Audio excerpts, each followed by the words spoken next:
कुछ दिन पहले बीजेपी के नेता ने हमसे बोला कि आप के राज्य की भाजपा सरकार को बुलडोजर की सरकार बोलकर बदनाम कर रहे हो। आप बीजेपी की सरकार को बुलडोजर की सरकार बोलकर बदनाम कर रहे हो। मैंने कहा ठीक है, नहीं बोलते बुलडोजर की सरकार, क्या बोले आप ही बता दो। तो उन्होंने कहा कि यूपी में फैक्ट्रियां लग रही हैं, उद्योग आसमान छू रहा है, यहां पर उत्पादन आसमान छू रहा है।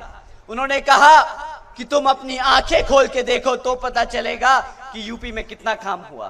तो साथियों, मैंने वही किया, मैंने आंखें खोल के देखी और बोला कि शायद बुलडोजर की सरकार नहीं है यहां पर जब आंखें खोली तो पता चला कि पिछले एक साल में, सिर्फ पिछले एक साल में 65,000 से ज्यादा हमारी बहन बेटियों पर अत्याचारों के केस दर्ज किए गए। अच्छा था बुलडोजर की सरकार, अब ये माताओं बहनों को सुरक्षा नहीं दे पा रहे, ये भी अब बोलना पड़ेगा। इन्होंने पिछले एक साल में 400 किसानों भाइयों की हत्या की है साथियों। 400 किसान भाइयों ने आत्महत्या करी इनकी गलत नीतियों की वजह से। ये भी आंखें खोली तो पता चला।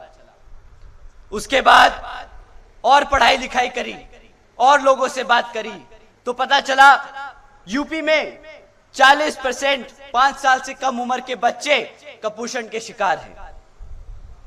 बुलडोजर की सरकार अच्छी थी, ये तो हमारे बच्चों को ही भूखा मार रहे हैं। बच्चों के खिलाफ यौन शोषण के मामले यूपी में नंबर 1 पहुंच चुके हैं। हमारी बहन बेटियों के खिलाफ अत्याचार होने के केसेस पूरे देश में यूपी नंबर 1 पर पहुंच चुका है। हत्या के मामले में यूपी नंबर 1 पर है पूरे देश में। साथियों, हमारे आदरणीय नेताजी, आप जिस उत्तर प्रदेश से जिस उत्तर प्रदेश के वाराणसी से सांसद हैं, वो प्रदेश भारत का किडनैपिंग कैपिटल बन चुका है।